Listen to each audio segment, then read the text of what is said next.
ফ্যাসিবাদের পক্ষে লিখলে কলম ভেঙে দেওয়ার হুঁশিয়ারি দিয়েছেন বৈষম্য বিরোধী ছাত্র আন্দোলনের আহ্বায়ক হাসনাত আব্দুল্লাহ।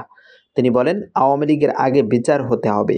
যেসব লোক আওয়ামী লীগের মানবাধিকারের জন্য সরব হয়েছেন, আপনারাই এতদিন এই ফ্যাসিবাদকে পৃষ্ঠপোষকতা দিয়েছিলেন। ফ্যাসিবাদের পক্ষে যেসব কলম লিখবে, আমরা সেই কলম আবার ভেঙে দেব। নারায়ণগঞ্জে জুলাই বিপ্লবের ঘোষণাপত্রের প্রচারপত্র বিতরণে এসে এ সকল কথা বলেন হাসনাত।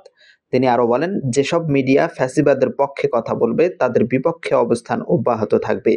ফ্যাসিবাদের পক্ষে যেসব মগজ আবার তাদের চিন্তা প্রসূত করবে, তাদের চিন্তার বিপক্ষে শক্ত অবস্থান থাকবে। যদি তরুণ প্রজন্মের কথা বুঝতে ব্যর্থ হন, তবে আওয়ামী লীগের যে পরিণতি হয়েছে, পরবর্তী সময়ে যারাই নীতি নির্ধারণী পর্যায়ে আসবে তাদের পরিণতিও একই হবে।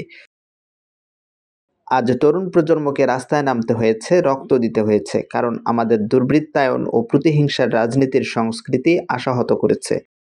আমরা জনকল্যাণমূলক রাষ্ট্র করতে পারিনি, রাষ্ট্রের মধ্যে নাগরিক হয়ে উঠতে পারিনি। আমাদের অতীতের রাজনৈতিক কাঠামো আমাদের নাগরিক অধিকার থেকে বঞ্চিত করেছে।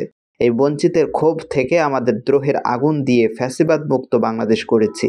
এত বছর যারা রাজনীতি করেছে তাদের অভিজ্ঞতা আর তরুণ প্রজন্মের ভয়হীন মনোভাব, এই দুটোর সংমিশ্রণে পরবর্তী বাংলাদেশ নির্মাণ করা হবে। অন্তর্বর্তীকালীন সরকারকে উদ্দেশ্য করে হাসনাত বলেন, জানুয়ারির 15 তারিখ পর্যন্ত আলটিমেটাম ছিল।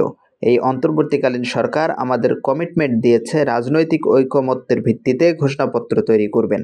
কিন্তু অত্যন্ত দুঃখজনক বিষয় হচ্ছে, এখন পর্যন্ত দৃশ্যমান কোনো পদক্ষেপ আমরা দেখিনি।